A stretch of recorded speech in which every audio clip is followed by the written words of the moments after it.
There were 20 writing blocks in my calendar for June, and I ignored every single one of them. But every Sunday at 3:30, I'd sit down and I'd write with you live. And I wrote for about 90 minutes on Sundays. No hesitation, no fear, just pure writing time. And that makes me wonder what's going on, because I'm the same person, I'm writing the same manuscript, I have the same goals. So if I lack the discipline to stick to my writing time blocks, why do the live sprints work every single week? Here's what I figured out. It isn't a discipline problem, it's just that my accountability system isn't matching the season I'm in.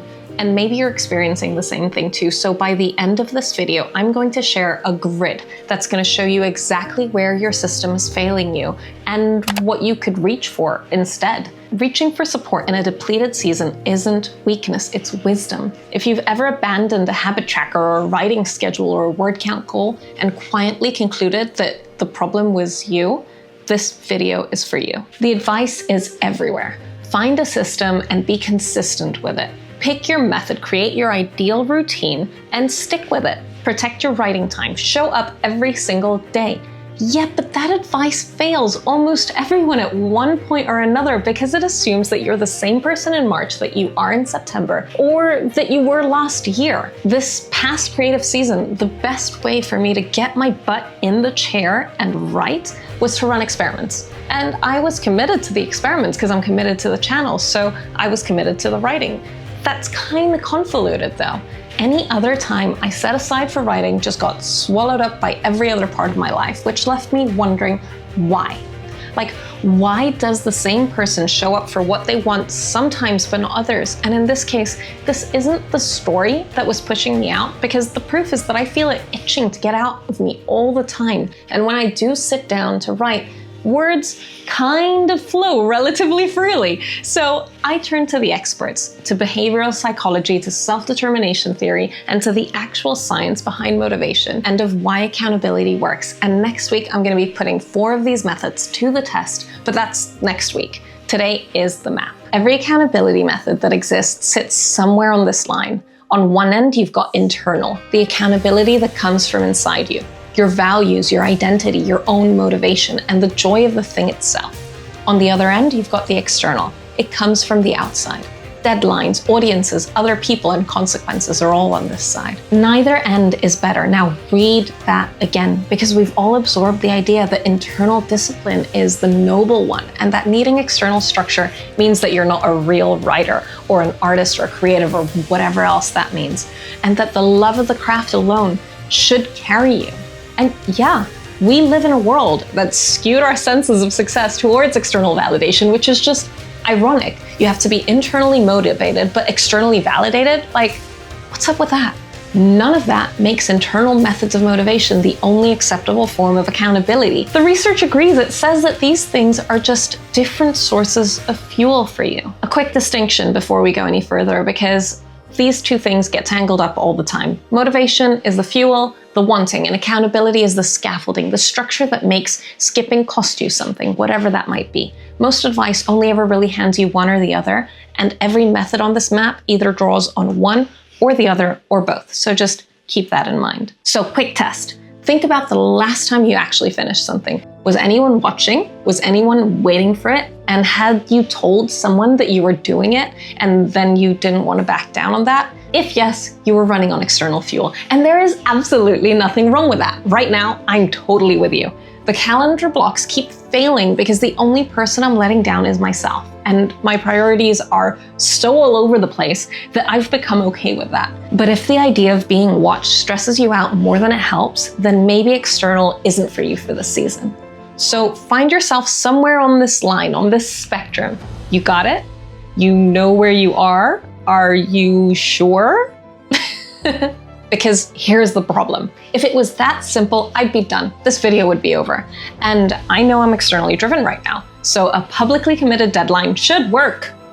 It's external, right? It's a deadline. It's something I declared. I set myself a deadline to finish this manuscript in March. I shifted that to June. It's July. The manuscript's not done.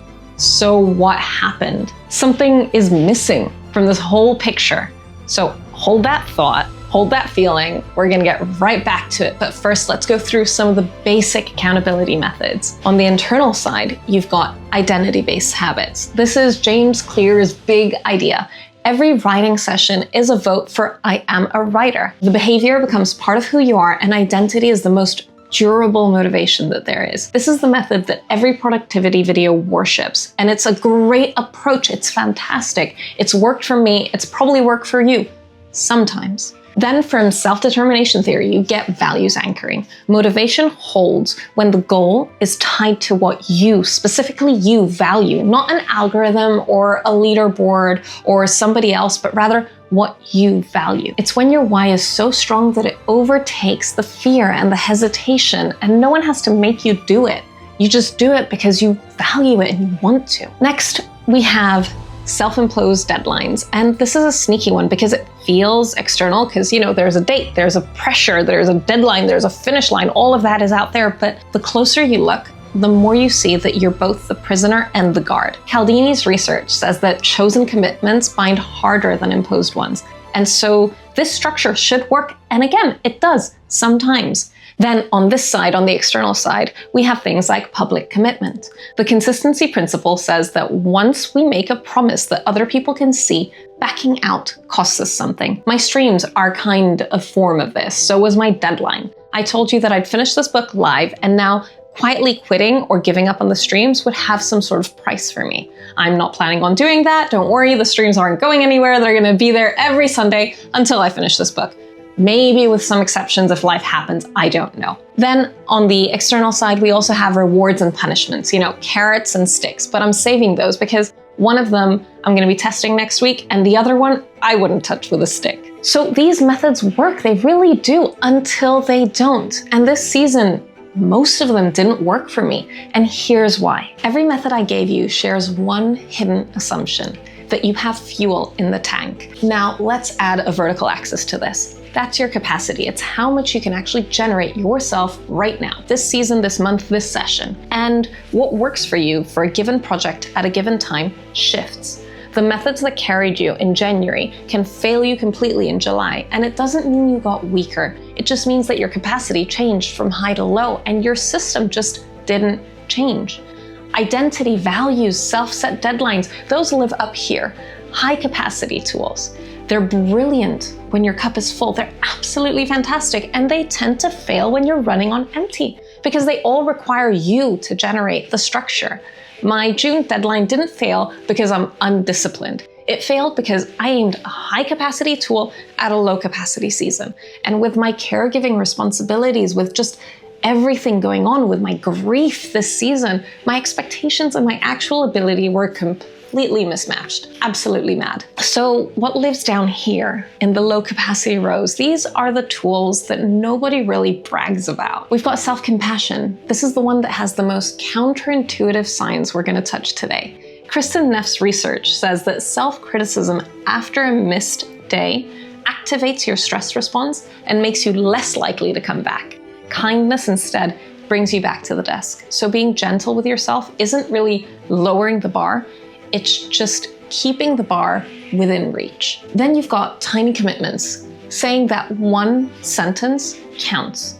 BJ Fogg's research says that the smaller the behavior, the more likely it'll survive a bad week. This is the low capacity version of maintaining a streak. This chain stays alive because the links are allowed to be so tiny that they can survive a difficult time. It's also the famous cousin of habit stacking, where you anchor your writing, in this case, to something you already do. So starting actually costs zero willpower. I'm gonna test this one next week, along with habit stacking. And then next you've got body doubling.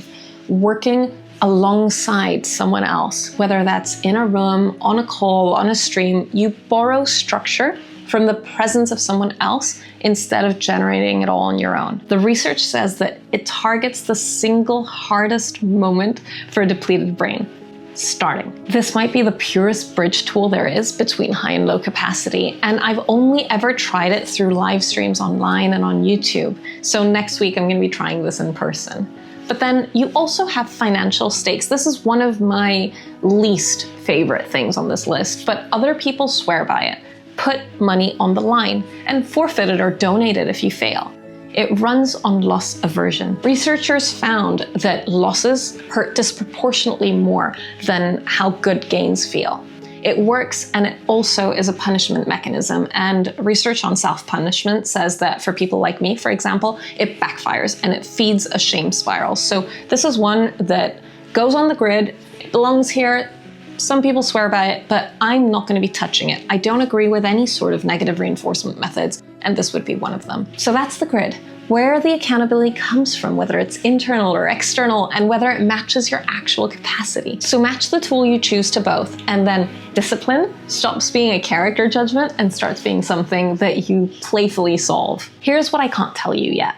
Which of these actual methods is going to get me to my desk? I'm about 65,000 words into this manuscript, and I've realized that my accountability toolkit was built for a season that I'm not in anymore. So next week, I'm going to be testing 4 of these tools. I'm going to be testing body doubling, habit stacking, tiny commitments, and rewards to find out which one gets my butt in the chair. Because the writers who last aren't the ones who never run out of fuel. They're the ones who stop treating an empty tank as a verdict on who they are. If you want the full grid with all 15 methods and the research behind each one, it's in this month's newsletter. It's going to be linked below, and it's over on my website. And until then, happy writing, and I'm going to see you on Sunday for our live sprint.